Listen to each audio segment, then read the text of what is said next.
Whereas the SEC registration has no mention of the family Diskaya, it's well known that they are public works contractors and have several saintly contracting companies. The notion that they are perhaps the beneficial or even the stated owners is very clear. This is perhaps the reason for the pull out of St. Timothy. And batay sa SEC registration ngayon or nung nakaraan, even recently, isa sa mga saintly contracting companies ng pamilyang ito ay yung St. Timothy po, good sponsor. Yes, ang pagkaalam ko, St. Timothy is one of that group, and we had a hearing specifically on that subject. Opo, good sponsor. Naalala ko po yun. At ito po bang pamilya ay may miyembro sila na tatakbo ngayon bilang kandidato o konektado ngayon sa isang party list? Good Oo, sponsor. alam natin na pumila yung Miss Sara Diskaya bilang mayor ng Pasig City, Metro Manila. Alright, salamat, good sponsor. At meron din ba silang isa pang miyembro ng pamilya na konektado sa isang party list? Hindi ko lang maalala yung pangalan ng asawa niya. Subalit tatakbo rin bilang vice mayor ng Pasig sa pagkaalam ko. Okay, so Number 2 party list, sorry. yun po. Number 2 nominee ng isang party list. Alright, salamat, good sponsor. So, paano po tayo makakasiguro na yung posibleng, no, pending yung pag-alam natin sa mga JV partners, paano po tayo makakasiguro na yung bilyong pisong posibleng natanggap ng mga totoong may-ari ng St. Timothy's mula sa COMELEC dahil lang nagwagayway sila ng isang pirasong papel ay hindi gagamitin para pondohan yung electoral campaign nila, good sponsor? At hindi ba conflict of interest yon kung kahit kapiraso ng budget ng COMELEC ay gagamitin sa layunin ng isang partisan political campaign, good sponsor? Ang maliwanag ay nagbigay ng NFCC or Net Financial Contracting Capacity. Mula nung nag-pull out yung St. Timothy, yung ibang mga partners nagbigay naman ng Net Financial Contracting Capacity ng labis-labis 19 billion 254 million mahigit, which is significantly greater than the contract price, and this will therefore more than adequately fill up the void of the St. Timothy's pull-out. Maliwanag naman na St. Timothy walang pakialam sa technical at iba pang bagay, kundi nasa financial lang sila kasi hindi nga ma-produce ng Koreano yung net financial contracting capacity. So yung St. Timothy ang sumaklolo at nagbigay nung NFCC. Salamat, good sponsor. Pati sa pagbanggit sa NFCC dahil itatanong ko po yun sa susunod kong paksa. So huling tanong dito sa project budget na natanggap ng St. Timothy. And talking still about conflict of interest, paano tayo makasisiguro din na yung St. Timothy at yung mga may-ari ng St. Timothy ay wala ng impluensya sa mga dati nilang JV partners sa layunin na manipulahin yung eleksyon pabor sa kanila, good sponsor? Okay, dalawang bagay to. No? Unang-una nabanggit na 2% lang naman yung kanilang participation despite the fact that they provided the NFCC. Ikalawa, the COMELEC and Bank has already tasked its law department under Minute Resolution 2478 na imbestigahan any potential civil, criminal, or administrative liabilities related to this conflict of interest or other alleged violations of election law. And the Unbank is awaiting the investigation's results and will pursue all available remedies as necessary. Maraming salamat para dyan, good sponsor. Ano po ulit yung bilang ng minute resolution ng COMELEC Unbank? Yes, it's Minute Resolution 24-0787. 24-0787. At mga kailan po lalabas yung investigation report, good sponsor? Well, inaasahan na lalabas sa lalong madaling panahon dahil bawal talaga makipag-communicate ang kandidato sa supplier. So, this COMELEC resolution will only underline that prohibition. Yes, salamat, good sponsor. Ah,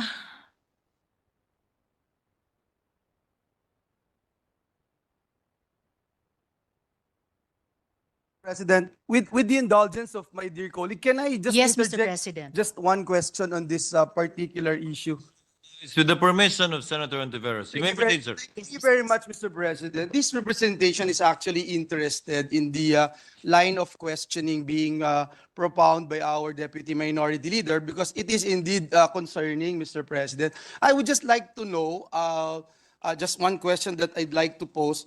Mr. President, was the company, this company that was involved in before its withdrawal from the joint venture, had an access to voter information? And if yes, has this access been revoked as well, Mr. President? It should be understood that this was bidded out quite early. No final list of Okay. voters was at that point available even to the COMELEC itself. Yeah, thank you very much, Mr. President. Thank you, dear colleague. Thank you. Senator Ontiveros may proceed with their interjections. Salamat, Mr. President, at salamat sa good gentleman from Bulacan. Sige po, isa pang follow-up question dun sa unang pagsako. So bakit po nila isinama pa ang St. Timothy? Ang COMELEC po ba gumawa ng due diligence considering na actually blacklisted na yung St. Timothy? Saintly man na company pero Saintly Contracting Company pero blacklisted po actually, good sponsor. Yes, we took that up during the hearing. As it turns out, it's St. Gerard, a sister company that was blacklisted by DPWH, and not St. Timothy, which has no black mark in its record. St. Gerard, as a matter of fact, had also lapsed in its registration with the construction organization. Kaya yung St. Timothy, maayos ang papeles at wala naman nakita yung COMELEC na maaring ipagbawal sila. Salamat, good sponsor. St. Gerard man ang blacklisted ng DPWH. Pero in the exercise of that due diligence na itinanong ko, malalaman ng kahit sino man, lalo na ng COMELEC, isang constitutional body natin, na ang board of directors o officers ng St. Gerard ay pareho lang, o ng St. Timothy ay pareho lang sa St. Gerard, at pati nga po address, good sponsor ng St. Timothy ay pareho lang sa St. Gerard. For the record, good sponsor.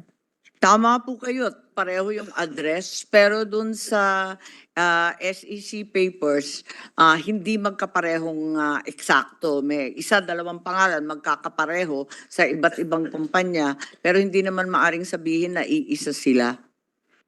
Well, alam naman natin kung gaano ka-creative pwedeng maging ang dalawang magkaiba di umanong entities para pagmukhain na magkakaiba sila. Pero actually, magkakapareho. If not verbatim, kumbaga, then indefinitely in spirit. Dako po ako, Mr. President, dun sa legal status ng joint venture. On this point po, good sponsor, alam kaya ng COMELEC ano eksakto ang inambag ng St. Timothy doon sa JV? Alam po natin na sila nga nag-provide nung net financial contracting capacity, pero sa aktual, nag-advance ba sila ng pondo? Nag-advance ba ng resources sa proyekto? Or ang pinrovide lang po nila ay simpleng piraso ng papel? Alam ko rin po, gaya ng sinabi ng good sponsor, yung natitirang JV partners ay nagsumite ng substitute NFCC. Pero ba't di nila ito na lang ang ginawa in the first place, good sponsor? Well, unang-una, may naibigay sa COMELEC na agreement between the partners in the joint venture, and clearly in the agreement, as mentioned earlier, 2% lang ang iaambag ng St. Timothy. Ikalawa, wala naman kasing down payment. Nagawa yung mga makina na walang down payment, kaya wala pang ambag-ambag, kumbaga. So, hindi pa klaro kung ano ang partisipasyon nila laban sa dun sa 2% na sinasabi sa kanilang agreement. So, 2% plus yung all-important NFCC na papel ang patak ng St. Timothy sa JV sa proyektong ito. Tama So, po yun. Yung 2%, tapos yung NFCC, kasi agad-agad sila naka-provide noon, samantalang yung ibang partners, kasi tinatanong ko rin kung kaya pala ninyo maglabas ng halos 20 billion, ba't hindi ninyo linabas ka agad-agad? Hindi pa daw sila handa noon, kailangan na mag-bid para sa COMELEC very late in the day na raw, para mag-ipon ng ganong kalaking halaga-agaran. Kaya napasok itong St. Timothy dahil handang-handa sila pumasok na may dalang NFCC ganong kalaki.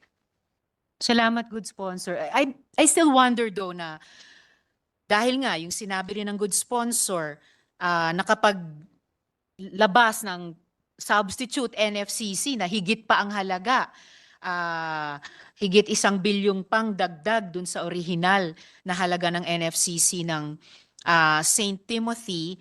So meron silang nung una 2%, tapos yung original na NFCC, baka meron pa silang ibang mahalagang patak sa JV. Kasi with this said, so far, paano rin natin nasisigurado na hindi lang ito kaso ng pagpapahiram ng credentials sa layunin na pagpapayag sa ibang otherwise unqualified entities na lumahok sa public bidding na iyan, good sponsor? Natagalan rin kasi yung ibang local partners. Natagalan sila higit 1 taon bago sila nakapag-ambag-ambag ng halagang 20 billion. So yun ang dahilan na binigay nila kung kaya't nakisuyo sila sa St. Timothy na pumasok muna na dala-dala yung NFCC nila.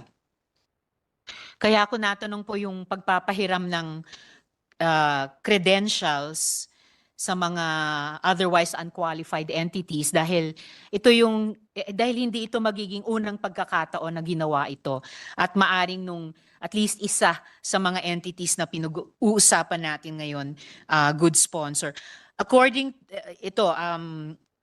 sa legal status pa rin ng JV.